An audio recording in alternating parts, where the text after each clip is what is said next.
Welcome to another edition of Talk Your Exposure. Today we got a very special one in the building. Unfortunately, again, I'm without my co-host, Devontae Campbell. But again, Devontae, you are missed and we will see you soon. But today we have somebody that I've been bothering quite some time trying to get onto this show. And finally, we have him here today. We got on former NBA basketball player, former Division I basketball player, and current pro basketball player. We got Andrew Nicholson in the building. How you doing, Andrew? Doing well, man. Doing well. How you doing, bro? I'm good. I could tell that obviously, I know you're doing well, but but based on what I can see you getting some treatment done right now. So do you want to just kind of talk about that a little bit as to what happened to you in general and what's going on right there? Yeah, so we had a game 2 days ago, and I think it was off of cross-court pass. I kind of strained my teres minor, so it's just a little ligament. This is a part of your rotator cuff, so it's been pretty sore. I actually missed last game because of that. So right now we're just being proactive and treating it, hoping that I can get back on the court and on Wednesday for another home game. Well, our prayers are with you, man. We want to see you back on the court. We want to see you back healthy again too. So, but you're Canadian, like I said earlier, so you'll be back before you know it. Yeah, absolutely. I want to know though, you being born in the 80s, what kind of music did you grow up listening to? That's a good question. So my mom and dad, they were always big into soft rock and like reggae, right? So I would always listen to like CHFI. I mean, not by choice, but it was always playing in the car, playing in the background. So all those old '90s songs I know. My dad listened to old school reggae, so he was really, really big into that. So I pretty much grew up, my younger age is listening to that. So when I hear these type of music, like I actually, remember it. It brings back a little nostalgia. Okay. So is there any particular artist that you appreciated growing up with that, because I know obviously, you mentioned reggae and stuff like that, CHFI.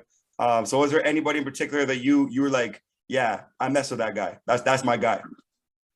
Well, I would say, mostly for my parents because they loved them. My mom loved Celine Dion and like Elton John growing up in the 90s. So, I mean, I can appreciate their music because of that. Do I listen to it now? I mean, not really, but if it does come on, I will know the lyrics to it. So, I'll kind of like softly hum it to myself. Won't be singing it out loud, but yeah. No judgment zone over here, man. No judgment zone over here. Yeah, I'm guessing that they weren't the type of songs that you would get hyped up to before listening to a game. So what are some songs or who are some artists you got hyped up to before every game? It's funny. One weird thing about me, I don't normally listen to a lot of music before a game. I like to actually play games to like stimulate my mind. So I'll play like Candy Crush. I'll play other like crossword puzzles and stuff, just like calm myself down before I get out there. But if I were to listen to some music, obviously I'd listen to the hometown hero Drake. See, they just dropped an amazing album recently, so I got a couple songs on there that we can listen to. But normally before a game, I'll usually just be like on my phone, like playing a few games or something. Yeah, Candy Crush. You can't go wrong with Candy Crush, man. Candy Crush got me through a lot of days in Olean, and we're going to get to that in a little bit. But Candy Crush definitely is very keen. We're actually going to play. I want to know, though, Certified Lover Boy or Donda? You know what? I'm going to go with Certified Lover Boy. Donda was a good album. I did enjoy it, but, man, Drake doesn't miss. he just doesn't miss. There is a little Toronto bias on me, but, I'm always out here, especially out here in Asia. I'm always out here promoting Drake, hometown hero and stuff. So big fan of his. Shout out to Drake, man. Shout out to Drake. Now we're actually going to play a little game called Fill in the Blank. Basically what's going to happen is I'm going to read you some lyrics and I want you to fill in the blank. We're going to start a couple easy ones. We got a couple hard ones here. I'm not going to tell you the artist. I'm not going to tell you anything. If you don't know the answers, just try your best. And if you want to say pass, you can say pass. I'll let you know the answer as well, and I'll also tell you the song name with the artist too. Okay. All right. So we're gonna start with a very easy one. I think it's very easy. She say, "Do you love me?" I tell her only partly. I only love my dad and my mama. I'm sorry. Yeah. Come on. Shout out Drake. Shout out Drake on God's plan. Yes, sir. I got another one for you. This might be a little easier, but I hope you get this one because this is a legend right here. Some say the blacker the berry, the sweeter the juice. The darker the skin, the deeper the roots. Ooh, okay, we 2 for 2 today. We 2 for 2. That's two. Tupac, keep your head up. Tupac, keep your head up. Now, this is another one. There's another one. I'm not sure if you're gonna get this one, but I hope you do. I'm living in that 21st century, doing something mean to it. Oh man, I know this one. Hold on. I'm living in my 21st century, doing something mean to it. Oh, this is on the tip of my tongue.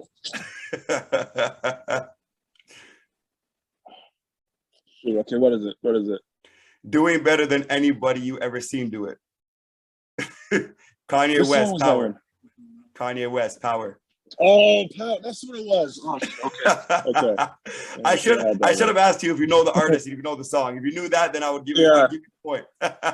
You get brownie points. I got one last one for you here, and then we're gonna get on to the rest of the show. But okay, the one I want to say is, why are you babysitting only 2 or 3 shots? I'm gonna show you how to turn it up a notch. 2 or 3 shots. I'm gonna show you how to turn up a notch. Damn, I don't know that one. You don't know it? No. First you get a swimming pool full of liquor, then you dive in it. The song is called "Swimming Pool" by Kendrick Lamar. Oh, damn! No, I don't. You're not really a Kendrick fan? I haven't listened to a lot of his stuff. I mean, his mainstream stuff I've heard, but I haven't really listened to a lot of it. Fair enough. Fair enough. 50%? Well, you know what? You did know the song once I told you the song, but you are 50%. That is correct based on that. But you know what? I'm gonna be generous. Because I've wanted you on the show for so long, I'm gonna give you 60% because you knew the song and the artist. 60? Boom. 60. Appreciate it. That's a good shooting percentage. I'll take it. Hey, 60% is a great shooting percentage, which what the heck? If someone shoots 60% from the field as a coach, I'm saying thank you and have a great day. Absolutely. But I got to ask you though, between those 4, Tupac, Drake, Kanye, Kendrick, and we can kind of take Kendrick out. We'll replace Kendrick with Biggie. Who would you say is best 1 to 4? 1 to 4? Let's see. Oh, that's good. There you go. This is that pain that we're talking about from earlier. Yeah. Best 1 to 4? Me personally, I put Drake number 1, Biggie, Tupac, and Kendrick. Wow, that's. So you're putting Kanye number 4, not. I took Kendrick out, so putting Kanye number 4. Yeah, I put Kanye number 4. Yeah. Oh, that's a big take right there. That's a big take. You might get some criticism on that one. Definitely gonna get. I'm gonna get a lot of ads because of this. I already know. I like the old Kanye. Yeah, old Kanye was definitely a lot better than this new Kanye. I don't know what's going on with him right now, but he needs to bring back Gold Digger and songs like that. Yes. That Kanye is a true legend right there. Graduation, late registration. That's the legend. Yep. Exactly. But I want to get off music for a little bit. I want to ask you a little bit about your upbringing. You know, obviously you're Canadian born and raised, but your parents are Jamaican. What was your childhood like? It was very easy, and I thank my parents for actually making it easy for me. I always grew up seeing my dad, go to work. He'd always go to the gym first, so he instilled that love for the weight room, inside of me. My mom, she's a trauma nurse, so I got a lot of my science background from her because she would always talk to me about stuff she'd do at work. Granted, a lot of the times I didn't understand, but I was actually exposed to it, so it kind of piqued my interest to get into that field. And just seeing the relationship that they had, it just it's instilled a lot of good values into me, and I always was so thankful to have such great parents to actually show me that. So we grew up in Mississauga. Mostly we were bouncing around a lot of Mississauga. I swear I've lived in almost every part of Mississauga. That's how much we were moving. But it was very, very comfortable and very easy. We should change the Flower City to Andrew Nicholson City. That's what we should change it to. Exactly. Exactly. I've been almost to every part. I want to ask you though. You have an older brother, if I'm not mistaken. Yes. Yeah. On my dad's side. Yeah. Perfect. What was it like having an older brother, and how was he able to teach you new things growing up? Well, the thing is, so he was actually 20 years older than me. So I kind of grew up an only child. So he wasn't really in the house. Mm-hmm. Okay. Yeah, because my dad was like the age gap between my mom and dad was about 23 years. Okay. So yeah, it was just pretty much me. Fair enough. I'm an only child as well, so I understand that very well. And it's amazing, eh? It's sometimes. Sometimes yeah, we get whatever we want. But the thing is, we have to go. The thing is, we have to go out and actually make friends. Otherwise, we're playing by ourselves. Playing by ourselves, man. But it's crazy though, because sometimes whenever mom and dad get into fights, you want to look back at it and be like, I wish I had a brother or sister to talk to. Yeah. So but you're right though about that. You get anything you want. You're spoiled rotten, and pretty much you're treated like royalty. Exactly. But something very interesting about you though is that you didn't start off playing basketball from when you were young. You started off playing baseball. First of all, I got to ask you though, how tall were you when you were playing baseball, and what position did you play? Yeah, so I played for about 8 years. I think I started around I was 5, t-ball, and then I went all the way up through to I think it was grade 11 in high school, where I actually stopped because I grew a lot. So I was a normal sized kid at the beginning, and then I had a growth spurt in grade 9. I grew up. I think it was 4 inches one summer. Yeah, it was like 4 inches one summer. It was incredible. My knees were in so much pain, but I'm glad I did grow a lot. But yeah, once I went to high school, I went to Gates. I actually tried up for the baseball team, and I was awful, like completely awful. They were throwing balls to my ankles, calling strikes. And I was like, you know what, this isn't for me. So I went to the basketball route, and so glad I did. Hey, we're gonna get to more of your basketball route in a little bit, but I want to ask you though, did you have a favorite baseball player growing up? Yes, Joe Carter. I used to love Joe Carter. Yeah, Joe Carter. When he hit that big home run for the Blue Jays, I think it was in 93 season. One of those. Yeah, one of those. I think it was 93 when he hit the back-to-back when he ran around. Yep. Yeah. So my dad was always a big fan of him as well too. So yeah. Knowing that is coming up to almost 20 years of that time. It's 18 years, going on 19. What does that mean to you, knowing the city of Toronto? Obviously, I was born 92, you were born 89. Both of us didn't really have as much appreciation for that time or for those home runs and for that World Series until we got older. And so we started realizing how hard it really is to get to that promised land. You in particular, because you are a pro basketball player, you've been in the NBA and whatnot. So I want to ask you though, how much more do you appreciate those type of plays, in Toronto, in Canada, being Canadian? It's amazing. I mean, it's something that, it's a part of our city's culture. I mean, it goes from the home run to when Kawhi hit that shot. Those are like two iconic, events that'll always be there for the city. And then it brought the city so much happiness. I'm glad I was actually there for one of those, iconic things. So I was at that game when he made that shot. It was amazing. Like the whole arena was electrifying. And then, going to the home run as well too. It's something you can't take away from the city. And I know the city always appreciate those guys for doing that. No, for sure. And that Kawhi Leonard shot, I'm going off script for 1 second to talk about that, but that Kawhi Leonard shot. Yeah. I don't know about you, but for me, being a diehard Raptors fan, seeing Jimmy Butler get the steal and go finish the layup on the other side, thinking in my mind we're about to go to overtime, I'm like, shit, we're done. It's over. Yeah. We're not making it. Was there a slight concern on your end? Was there a slight, man, we're not going to get there either? Or were you always staying positive and staying focused, saying, you know what, we're going to get there regardless?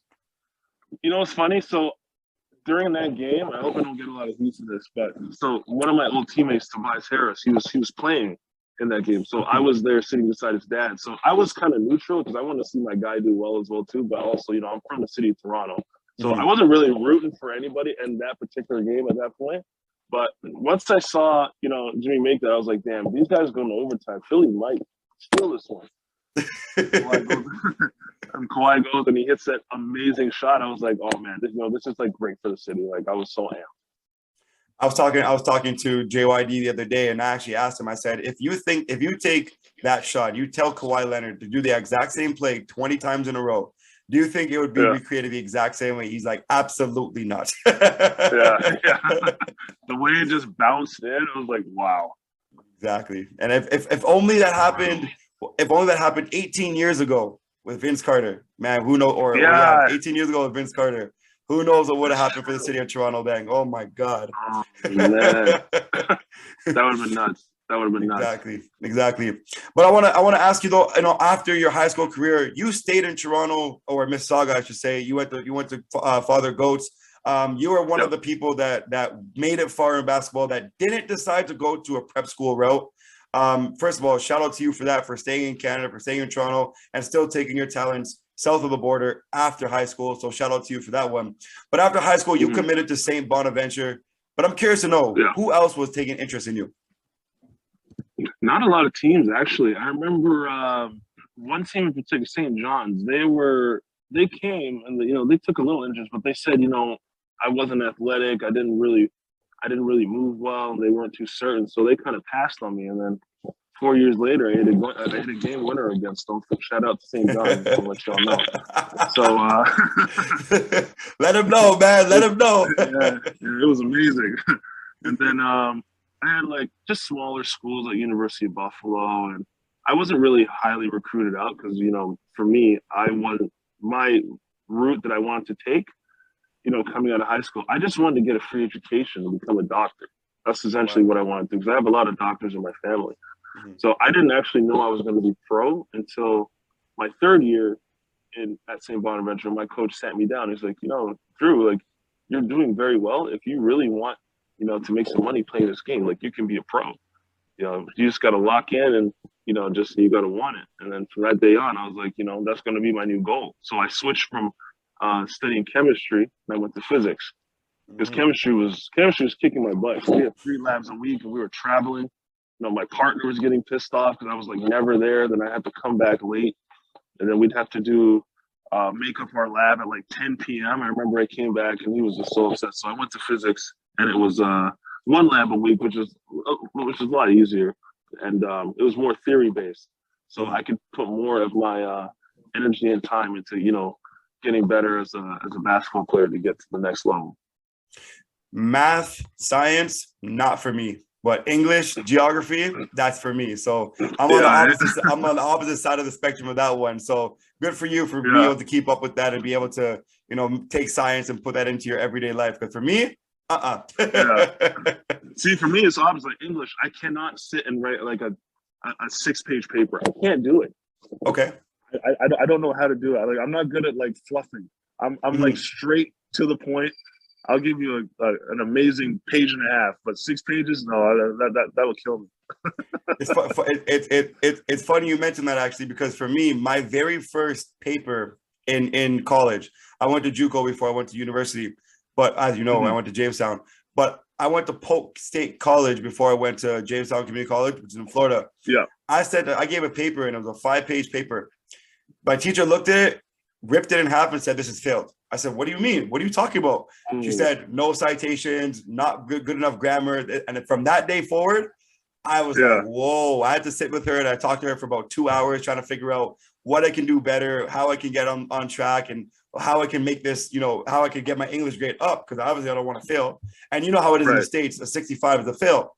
So if you get a 50 or a 40, or if you get a 50, to us, that's like, okay, we passed, whatever it is, what it is. But a 50 in the States, you can't even get that. In university, it's true. Even higher. It's even higher for some education. So, shout out to everyone who's, taking English and making English their major, and for making, physics their major, or psychology their major, or whatever it is that is really difficult and really tough. But I want to ask you though, in this little ass town of Allegheny, New York, you're now a student at St. Bonaventure, being from Mississauga, where there's a lot to do, to go into this little town where everyone's hangout spot is Walmart. How much of a culture shock was that for you? Oh man, that's amazing. So The warm-up was actually pretty big though, but you're right. It was the spot to go to. But Yep. it was a very big culture shock. But for me, it kind of helped me because I had no distractions. Mhm. So especially with the difficult major that I had, I didn't have the opportunity being like, yo, let's go out downtown and like just hang out for a little bit. Or Yep. our downtown was like the OP and Foster's. Shout out to the real ones who know Foster. You know Foster's, yeah. The real ones know what Foster's were before it Yep. became my club or whatever it was called. Yeah. So that was those were the hangout spots. So it wasn't really as enticing to go and slack off. So I was always Yep. either in my room and doing extra reps in the gym and just catching up on the mountains of assignments that the professors had given us. I'm not gonna lie to you. When I went down to Olean, it was like there's nothing to do over here, like zero to do. And I'm looking around and I'm like, what the heck is this? And like I remember the first time I went to Allegheny, I went to Bonaventure for the first time. And I'm looking around and I'm like, this is way different than JCC, Olean, but it's still very small compared to like what I'm used to. So like, like it was just as a culture shock for me in every way possible. So you actually put it into the best way possible. And you said you stayed in the gym, stayed locked in and stayed ready to go, because that's great for you to even say, because for my next point over here, every year you kept climbing the mountain and progressing. Your personal success would show, especially when it was all said and done. Becoming the seventh player in 35 years to win the 8th Atlantic 10 Freshman of the Year and Player of the Year as a senior, all defensive team and first team all 10. Sorry, all 8 to A10. When everything was said and done, you finished your career with over 2,000 points and over 800 rebounds. How do you get yourself prepared every day, every year, every month, knowing that teams are gunning for you and knowing that you are probably the higher priority on the scouting report? I mean, I loved it. So, like, being able to, know that the teams are trying to stop you was like a game for me. Like, I was like, I knew that they couldn't. And the only person that would be able to stop me would be myself, if I got into my own head or if I got lazy. So that kind of drove me to continue to keep working, because I liked it when teams would throw double teams and stuff at me. I didn't like it when I played one-on-one, because I felt as though the team didn't respect me enough. So I was always in the gym working on my moves, working on my shot, working on my jump hook. And, it just became like just really fun. Who was your toughest game in your senior year? Because that was in terms of stats wise, your senior year was the best year you had personally in your 4 years at St. Bonaventure. Who was your toughest game against?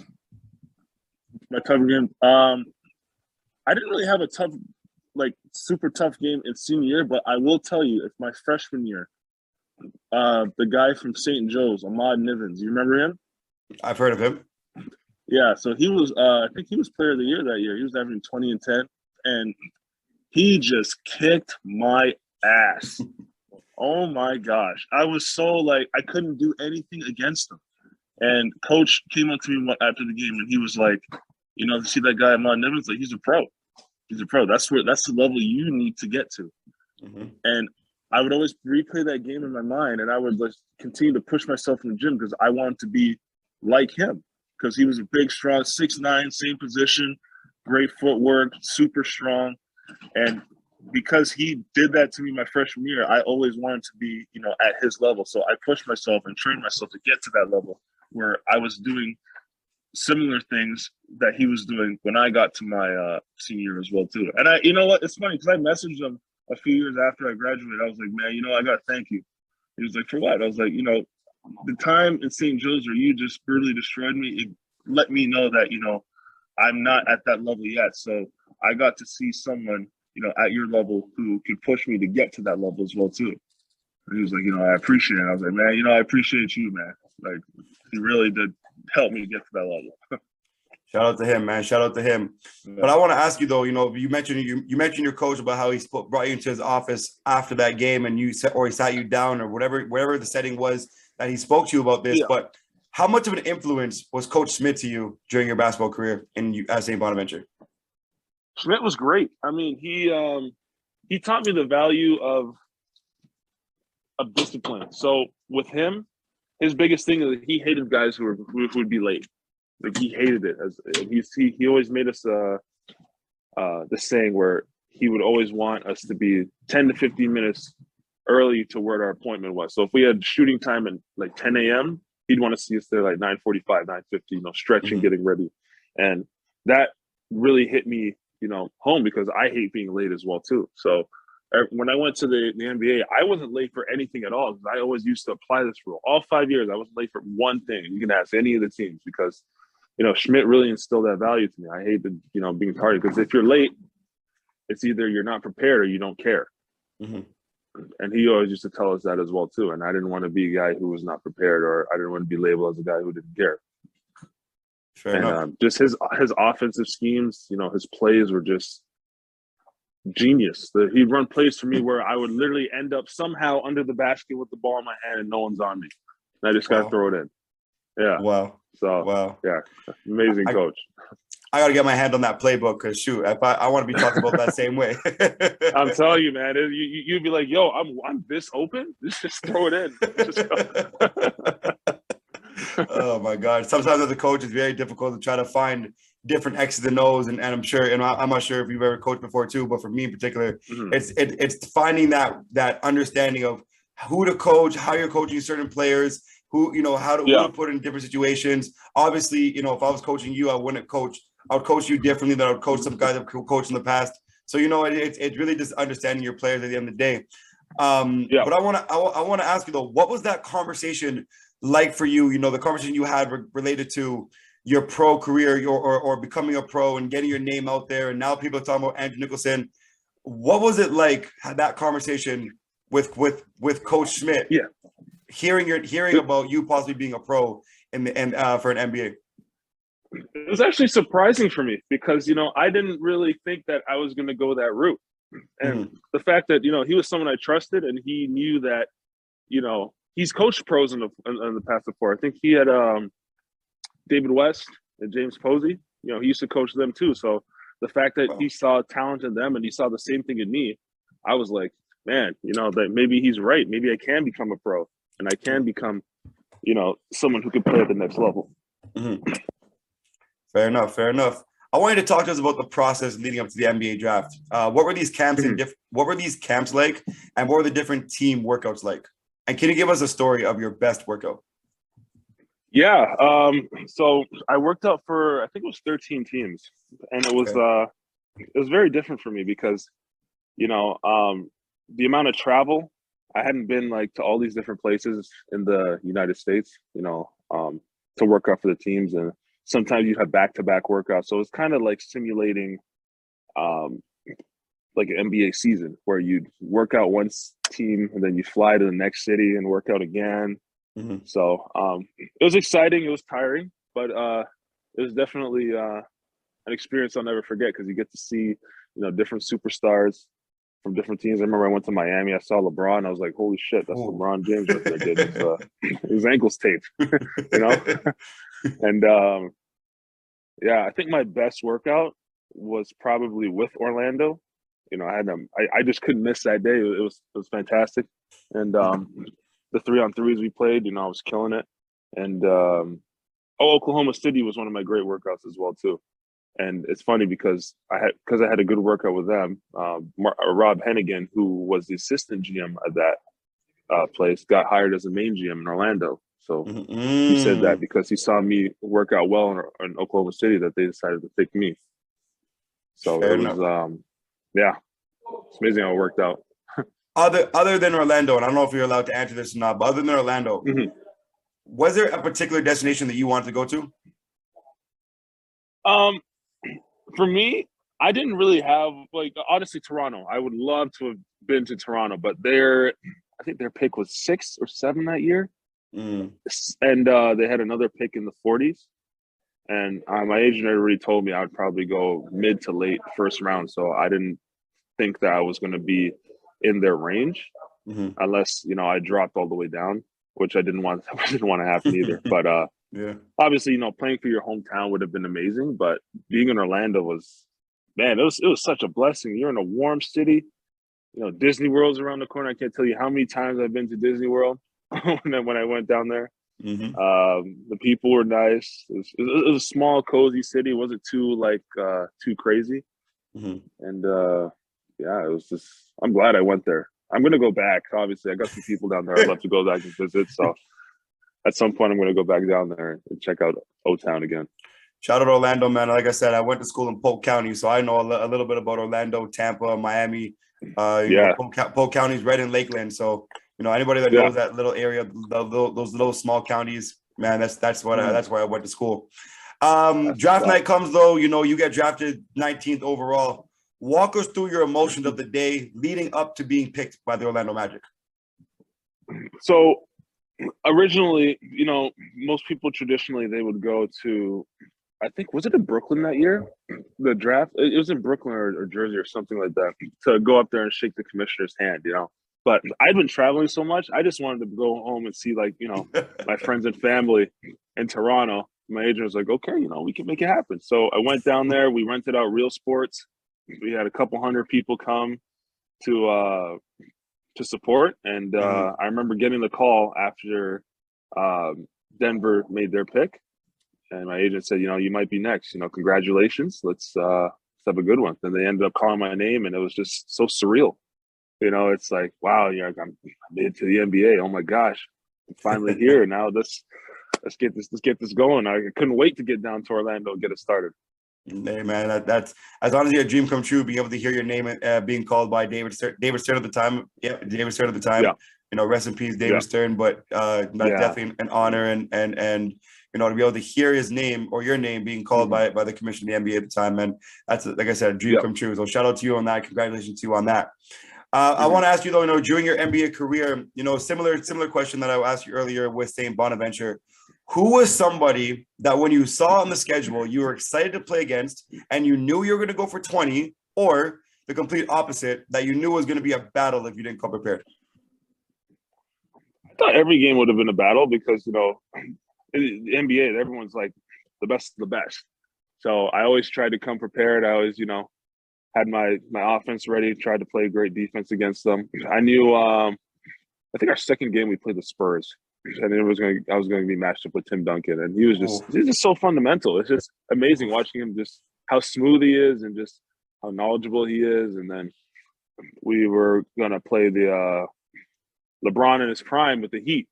Oof. Just being able to see him, it's more amazing in person, and actually seeing him on the court. He's the best player ever. Sorry guys, ever. I'm a LeBron guy. I personally think ever. Okay.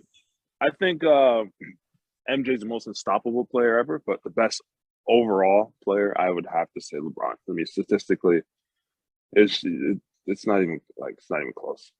MJ's the most unstoppable though. Yeah, 6-0 says it all. 6-0 says it all. My gosh, unstoppable. Yeah, but LeBron, I think overall LeBron. I'm going to get more ads. Look at this, Hey, man, it's okay. That's what we do on Talker Exposure. We love it, man. We're here for all the smoke. I love it. But I got to ask you, though, since you bring up LeBron, did you ever get to have a conversation with him and get to pick his brain at any point in time to understand what he does to get to where he got to and how he got to where he got to? Have you had any knowledge or conversation with LeBron James? No, I haven't. I mean, if I was on his team, probably would have had the opportunity to. But the only times that we were, face to face was when we were actually playing against them. And that, last thing he wants to do is talk to the opponent. I'm pretty sure. Yeah. But he, I see videos on him all the time. What he does, on and off the court, he's just an amazing athlete. Like you said, more than an athlete. He's done so much for the game and so much for people off the court. It's just amazing what he does. Shout out LeBron James, man. Shout out LeBron. Mm-hmm. What was the biggest shock being in the NBA that you didn't know prior to getting there? My gosh, the length of the season. Once March hit, holy, I remember waking up one day and I was like, my body is just dead. I was just so dead. So at that point, I started, taking better care of like what I eat, getting your rest and just utilizing the resources from the trainers to make sure that you're fully recovered. Because 82 games is a really long time, especially coming out of college. And I learned how to better take care of my body and just be prepared for that. It's crazy because one thing that I used to always tell myself is if I ever make the NBA, one thing I'm definitely going to do is take advantage of all the treatment that comes my way, and I'm going to be fine. My body's going to be good. Yeah. When I get to 30, I'll Yeah. be straight. What a blah blah blah blah. I'm turning 30 next year. My body feels crippled. I feel disgusting. Yeah. I don't feel good at all. Yeah. And I can't even imagine what you guys go through on a regular basis going up against. You guys have to bring it every single night, because if you don't bring it every single night, there is somebody younger than you coming out of college that wants your spot, that wants your pay, that wants you to get to where you got to get to. So for you guys to have to go through an 82-game season, and I think they used to call Andre Miller the Iron Man, because I think there was like 300 something plus games that he didn't miss. Like he kept playing 300 plus consecutive games or something. So now I'm starting to understand, the older I'm getting, even though I'm not in the NBA, what they mean by the Iron Man for Andre Miller. So shout out to all you guys for being able to go through a grueling 82 game season. And for you in particular, I think, if I'm not mistaken, I read that you played pretty much almost every game. Yes. So they have this award in Orlando called the Iron Hammer. For you have to be active in more than 72 games or something like that. And I won it both years because I never got injured. Wow. I always took care of myself, and I was just always available. Yeah. Shout out being Canadian. It's still hanging up there, so it's amazing. Yeah, it's still hanging up there. I told you, us Canadians are built different, man. I try telling people, man. Exactly. Quick question. Just quick question for you. Who was your vet in Orlando? My vet? I had Jameer Nelson. We had Al Harrington. And we had Glenn Davis. Okay. That year. That's some pretty good veterans, to be honest with you. Al Harrington, Glenn Davis, Jameer Nelson. Sounds like a lot of fun at the same time. Can you give me some interesting stories about you being a rookie for them, if they had to be doing any type of rookie duties whatsoever? Yeah, my rookie duty, I just have to, get donuts and make sure there's peanut butter and jelly for Glenn Davis before every game. So, I mean, as long as they had their little requirements met, everything was smooth sailing. Because we had 6 rookies. I think we had 6 young guys that year. Was it 6? Oh, wow. Yeah. I think it was about 5 or 6. So we all just pitched in and made sure we were all doing what we had to do. Hey, man, you don't want to piss off Glenn Davis when it comes to food. Exactly. Exactly. You had the opportunity to play in Orlando for 4 years, being coached by a couple pretty good basketball players, as well as also, in my opinion, future Hall of Famer and coaches as well, Scott Skiles and Coach Vaughn. I want to ask you though, what was it like playing for them? And similar question to ask you about Coach Smith. How do they impact your game to become the player you are today? I think one of my favorite coaches was Scott Skiles. I mean, he was a hard ass, but it was for the right reasons. He had so much accountability for us on the team. I think we had one of our best seasons that year. Because prior to Scott Skiles, I think we were like 20 wins, 22 wins, 19 wins. And then Scott Skiles comes 1 year and we get like 38, 39 wins, just like that, because he had everyone just accountable. He had everybody on a string. Everybody knew what they had to do. And we just went in the right direction that year. That was my 4th year, actually. Yeah.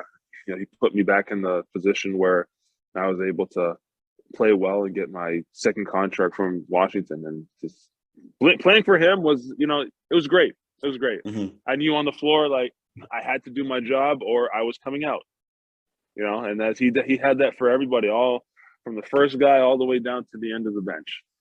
And, hey, man. Yeah.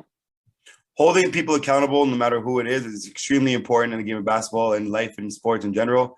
I know a lot of coaches that typically like to favor their quote unquote best player and like to, treat them a little bit differently. But at the same time, when you're able to treat 1 to 15 the same exact way, and all 15 basketball players or all 15 people see that they're being treated equally, no matter how much of a hard ass a coach is, no matter how much of a hard ass a boss is, no matter how much of a hard ass your manager is, I feel like they'll always respect you if you're able to give that same type of energy towards everybody, instead of just favoritizing 1 or 2 players and letting other 13 players, I want to say raw, but be treated differently and feel like they're being treated differently. What is your perspective on that? I totally agree. If you treat everyone the same, you're going to get the same results from everyone else. It's not. I think our first few years in Orlando that we had some favorites, which is why we weren't so successful. But then our fourth year, he came in and he just cleaned all that shit up, and that's why we had a good season. I mean, we didn't make the playoffs, unfortunately, but we were damn close. Fair enough. Fair enough. Well, Yeah. You brought it up a little bit. I'm gonna touch up on it as well. You signed a multi-year contract with the Washington Wizards. Shout out to Scott Skiles for that one. But you signed a multi-year contract with a very good Washington Wizards team in 2016 under Coach Brooks. What intrigued you to the Washington Wizards? The money. As we're being honest here. No, I mean, that was the first deal that we had offered. And at that point, I was like, shoot, a bird in the hand is worth more than two in the bush. I'm not going to just wait for another one when I have something in my hand and just make the best out of the situation. And I'm so glad that I did it, because, you never know what can happen in this league. It's so up and down. And if you have the opportunity to get something like that, you should just go ahead and take it. And I'm really glad I did. Fair enough. Fair enough. Obviously right now with the NBA, Bradley Beal's come out a few times, started talking about the vaccine and talk about how he feels towards the vaccine. And last year, in my opinion, I think that was Bradley Beal's best season in quite some time. He was healthy. He was just straight balling. So I got to ask you, what was it like playing with Bradley Beal? Bradley's a cool dude. He's very quiet, but he's also very competitive. You can see he's super talented, both ends of the floor. He's just very, very savvy, very smooth on offense, and then he plays his ass off on defense as well too. It was a pleasure to play with him and watch him continue to be the superstar that he is. Shout out Bradley Beal, man. I can't wait to see what he does this year. And honestly, I'm really glad that he didn't go to LA, to be honest with you, because if he went to LA, that team would just be stupid.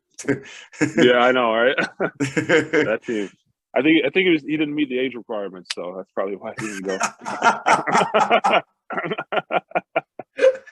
I need that buzzer or whatever. Nah, nah, nah. Yeah. That was a hot take right there. That was a hot take. Yeah, right. Speaking of that, did you see what LeBron said regarding the age? He tweeted, he's like, I want to keep that same energy about the people think they were old or something along those lines. Did you see that? But I did. But the thing is, that team's going to be the best team. Like, age is that, like, the fact that they're all old enough and they've all been through it, they're going to be so smart when it comes to like clutch situations, end game, and like they know how to take care of the ball. They know how to play. So that is the most experienced team in the league right now. They are the most scariest team in the league. And the fact that LeBron actually built that team like that is smart. There's no kids on the roster. It's all grown men who've been all-stars, who've all been through the works. They know how to win. And that team's gonna be, oh my gosh.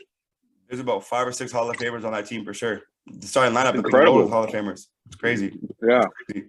And they still have a pretty good rookie or not rookie, but a second or third year in Horton Tucker as well. So I'm excited for that kid's development as well too. So shout out to Horton Tucker for that one. I was kind of actually hoping that Raptors were going to get Horton Tucker for the Kyle Lowry trade, but they got blocked real quick. But I want to ask you though, obviously, while you were on Washington halfway through the season, you got traded to Brooklyn Nets.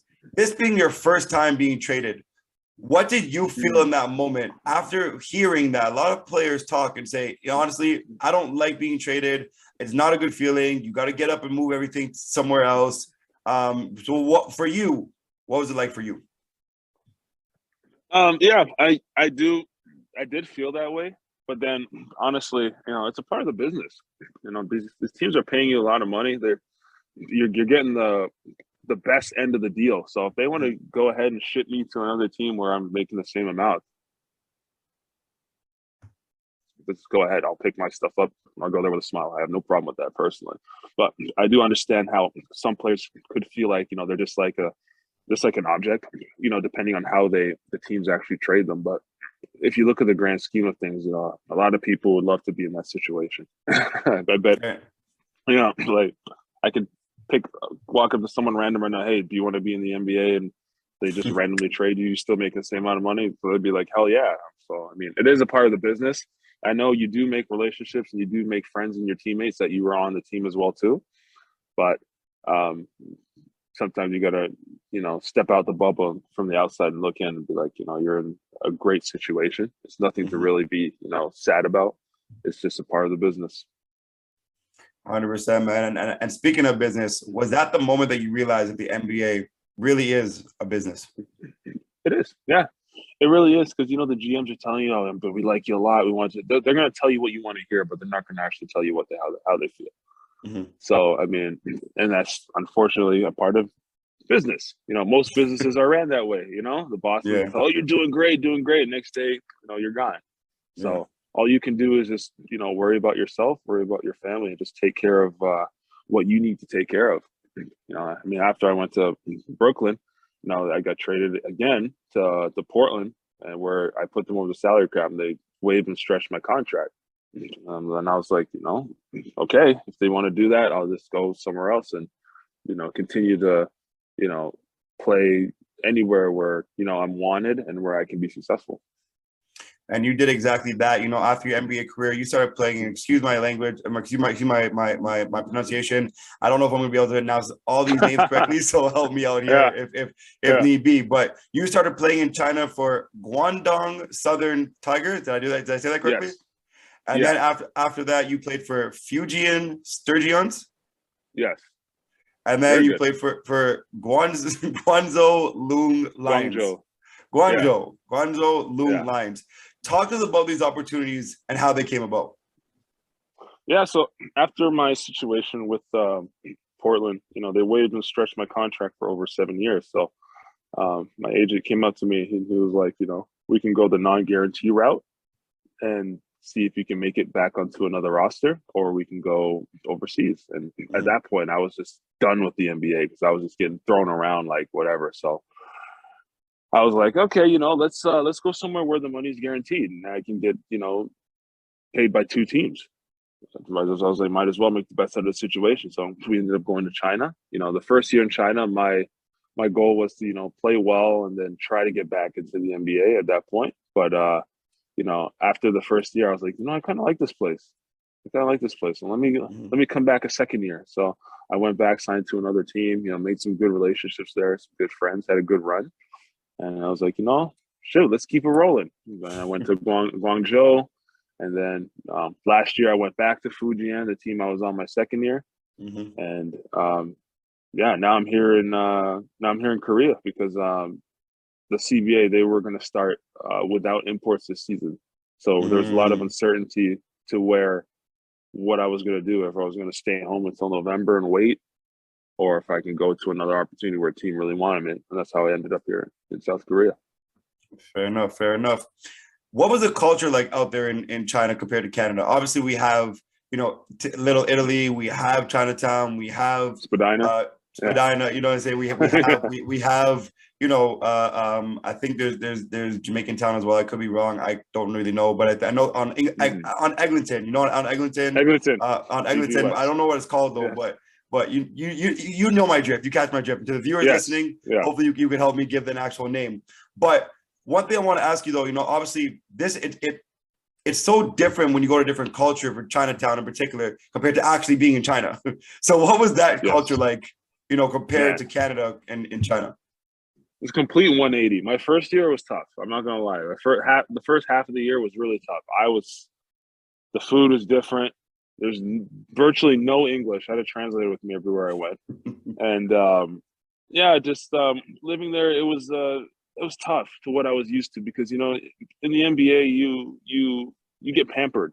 They carry your shoes, they carry your uniforms, they wash your clothes, they feed you good food. Over there, you got to carry your own shoes, you got to do your own laundry, you got to find your own food. So it was different. So it was actually a good kind of different, because it was a humbling experience. Because once I was there, I got to appreciate the small things that everybody had done for me while I was in the NBA that I didn't really get to see or appreciate. So like coming into practice and seeing your practice uniform neatly hung up, smelling good. And then you have a nice, hot, warm breakfast waiting for you. You go in, you eat, and then the trainer's there ready to massage you. Then you get a nice workout in a clean gym. And then you go have a great practice. And you have hot food ready for you after. It's different over here. You got to do it all yourself. And I was like, man, you know what?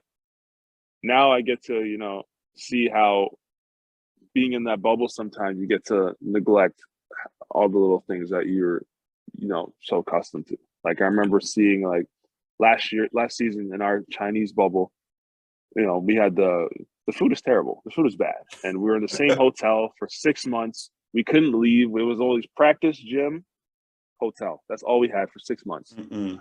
And then I saw the bubble that the guys had in the NBA, and I was like, oh my gosh, these guys were complaining about the food and stuff. I was like, come on, man. I was like, that's gourmet. You guys get to go on a Disney World, golf course, get to go to the thing. We're in literally the small room. So it's just little things that you get to appreciate over here. And I appreciated them a lot more being over here. No, for sure. And then honestly, even that was one thing I always wanted to experience my damn self, being in the NBA.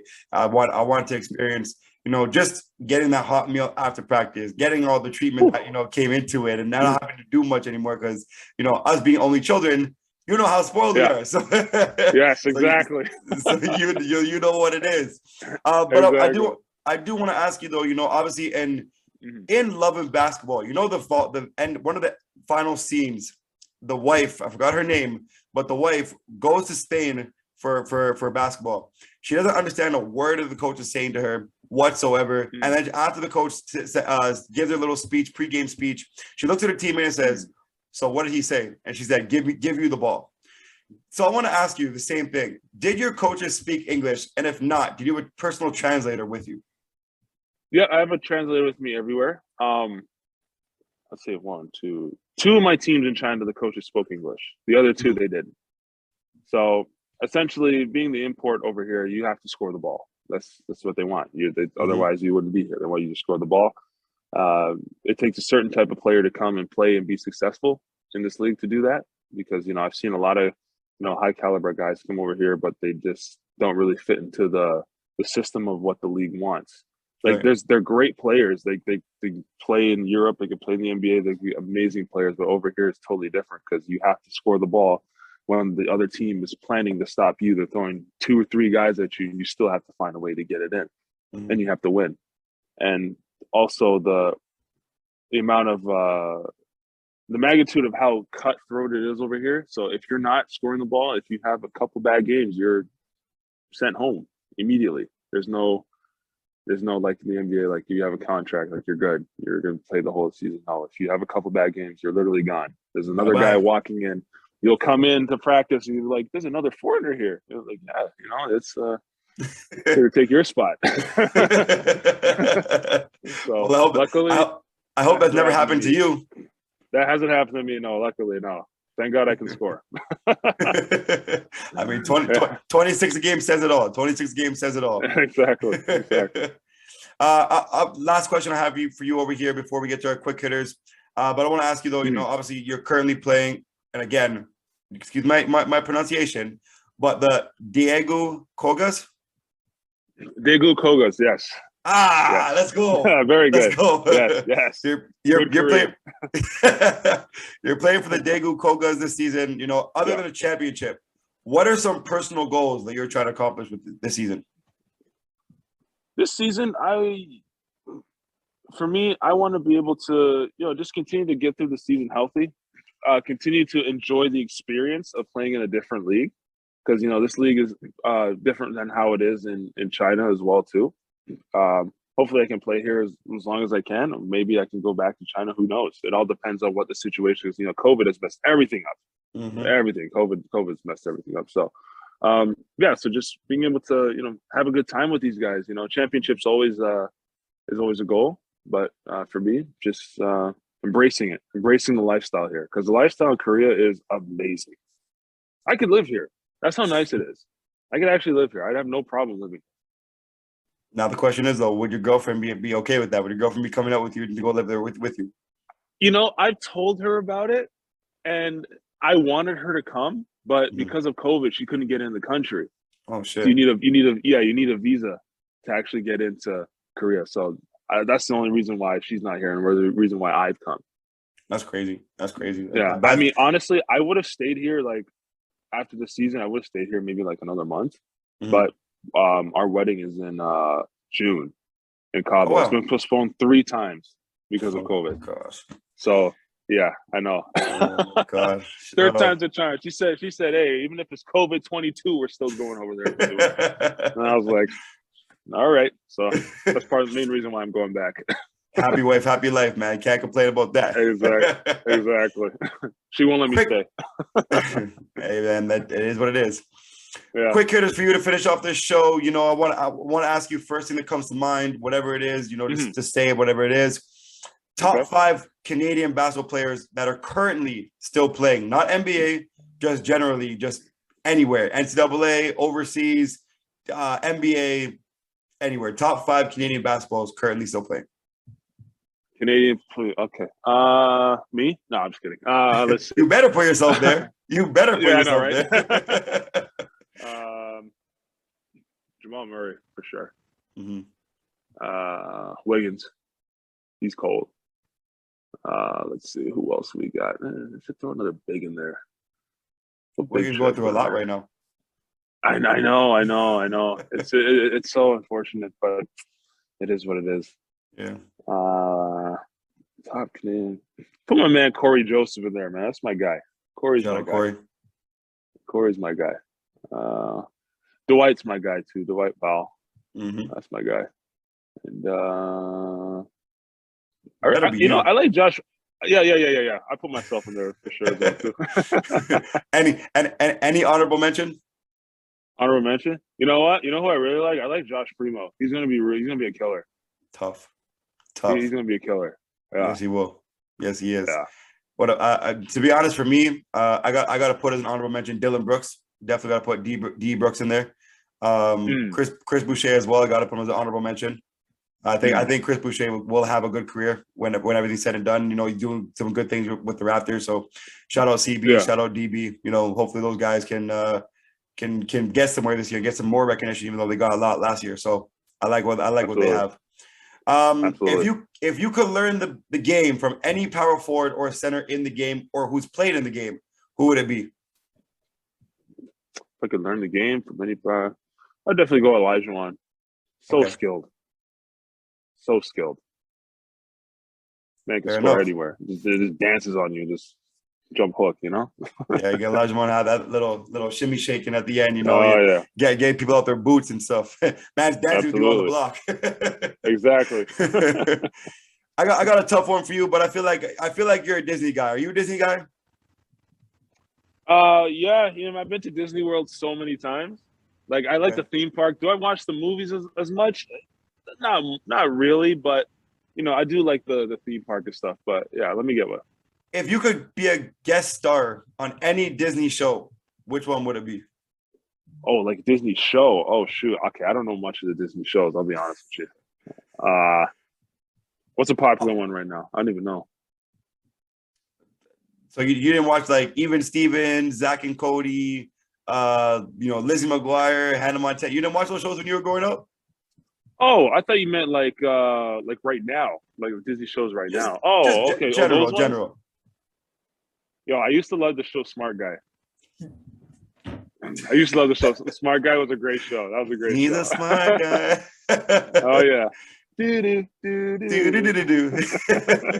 I got a couple more for you right here. If you did a movie on yourself, who would you want to star as you? Yo, okay. You guys are not going to believe this. Over here. So I've gotten this in China, and I've gotten this here in Korea as well, too. They say I look like Denzel when I shave. That's what they say. I swear to God, I am not joking. I've gotten so many, you look like Denzel. I'm like, you know what? You're right.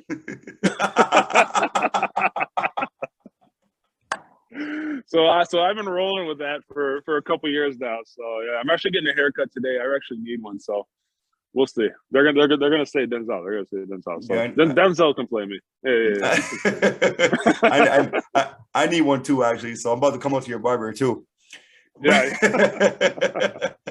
Hey, you know, it's funny though, because I actually one of my guys lives in Mississauga.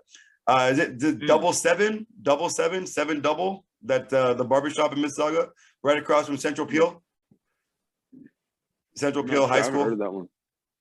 Anyways, that's where I go. It's literally right across the street from Central Peel, so that's where I go for that. Last one I want to ask you is, who is someone that we should try to get on Talk Your Exposure? But the kicker is though, if you can, if whoever your answer is going to be, you got to help us try to get them on. Talk Your Exposure. Let's see who would be very interesting. Let me see. Anybody, right? Anybody. If you want to hear like a crazy like story where of a guy who's played literally everywhere in the world, I would get Jason Hannibal on. Funny enough, we had Jason on the show. You did? Oh, we had Jason. That guy has played everywhere in the world. Oh my gosh. Yep. He like, played everywhere in the world. He even played with Washington Wizards Summer League team. Yeah. He came down with me there. Yeah. My guy. That's my guy for real. Okay. Yeah. Okay. Let's see who else. Who else would be very interesting? We had Jason. We've had Alex Johnson. We've had Melvin Edgem. We've had who else have we had on the show? We've had a bunch of people on the show. Leo Routins. We've had Sherman Hamilton, Brad Fay, Jack Armstrong, Cabby. We had Maurice Ager. We've had Eddie Robinson. We've had the list goes on. Let's go. Damn. Jay would have been perfect. I don't have anyone at the top of my head right now who would be very interesting. Well, you tell me who else? Who would you want to get on here? To be honest, honestly, I know you said Corey Joseph. We tried to get him on. Yeah, didn't work. Well, you know what? I'll hit him up and I'll see if we can get him on here. I think he'd be a good story as well too. I think so too. Pickering legend. Yep, Pickering legend for sure.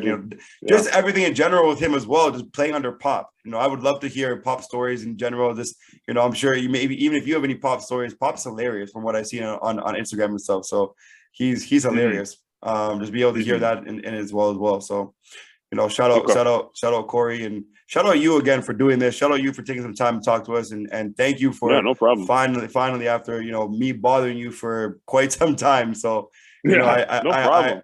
I really appreciate you jumping on today. But before we get going though, Andrew, where can we find you on social media? You can find me on Instagram. I don't really use my Twitter as much. Facebook is like almost dead to me. And you can find me on TikTok as well too. Same handle, Nicolaf44, NICHOLAF 44. Any shout outs you want to give to anybody? I had a TikTok phase. I had a TikTok phase during quarantine. I had a TikTok phase. I was posting so much of those, like a lot. I'm about to follow you on TikTok. Yeah, they're all old TikTok. I don't post as much anymore, but actually today I'm gonna. So the show Squid Games, right? Mm-hmm. So the little cookie. Mm-hmm. The little thing. So I'm in South Korea, so I got 4 of those cookies. I'm gonna try doing that today. Oh wow, that's gonna be tough. Yeah. That's gonna be tough. It's gonna be hard. Yeah, I'm probably gonna get shot, but it's worth a try. I would definitely try. You see how big my hands are? There's no way I could finally do that. Probably a good reason I'm not a doctor either. I couldn't wear the gloves. If I was doing surgery, I'd be messing everything up. Yeah, so. God is good. God puts people in certain places for a reason, man. He's like, you know what? You're not going to be saving the world today. Exactly, yeah. Is there any shout outs you want to give to anybody? No, shout out to Talk Sports, man. Appreciate you guys having me on here. This is definitely fun. The questions were great. I love just chilling and vibing, man, having a good time. We'll do this again. I appreciate that, man. One more time, Andrew, you want to thank you for your time. Stay safe, stay healthy. Obviously, you want to have a great season as well. Get better soon with your injury.